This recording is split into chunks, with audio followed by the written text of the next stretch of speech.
किसी जंगल में एक उल्लू रहता था। उसे दिन में कुछ दिखाई नहीं देता था, इसलिए वह दिन भर एक पेड़ पर अपने घोंसले में छिपकर रहता था। सिर्फ रात होने ही पर वह भोजन के लिए बाहर निकलता था। एक बार की बात है कि गर्मियों का मौसम था। दोपहर का समय था और बहुत तेज धूप थी। तभी कहीं से एक बंदर आया और वह उल्लू के घोंसले वाले पेड़ पर आकर बैठ गया।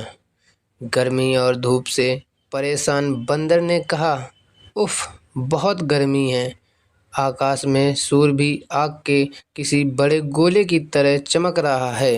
बंदर की बात को उल्लू ने भी सुन लिया। उससे रहा नहीं गया और बीच में ही बोल पड़ा, यह तुम झूठ कह रहे हो। सूर्य नहीं बल्कि अगर चंद्रमा के चमकने की बात कहते तो मैं इसे सच मान लेता।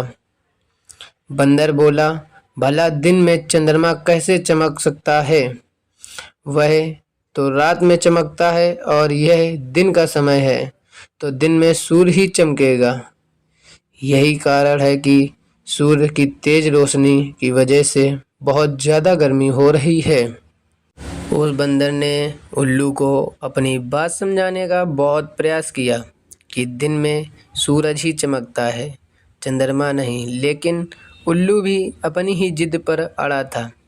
इसके बाद उल्लू ने कहा, चलो हम दोनों मेरे एक मित्र के पास चलते हैं, वही इसका निर्णय करेगा।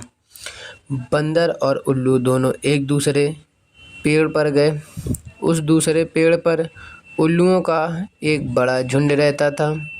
उल्लू ने सभी को बुलाया और उनसे कहा कि दिन में आकाश में सूर्य चमक रहा है या नहीं, यह तुम सब मिलकर बताओ।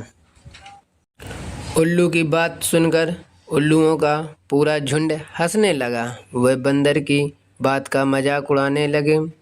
उन्होंने कहा, नहीं, तुम बेवकूफ़ों जैसी बात कर रहे हो। इस समय आकाश में तो चंद्रमा ही चमक रहा है और आकाश में सूर्य के चमकने की झूठी बात बोलकर हमारी बस्ती में झूठ का प्रचार मत करो। उल्लुओं के झुंड की बात सुनने के बाद भी बंदर अपनी ही बात पर अड़ा हुआ था, जिसे देखकर सभी उल्लू गुस्सा हो गए और वे सारे के सारे बंदर को मारने के लिए उस पर झपट पड़े। दिन का समय था और उल्लुओं को कम दिखाई दे रहा था।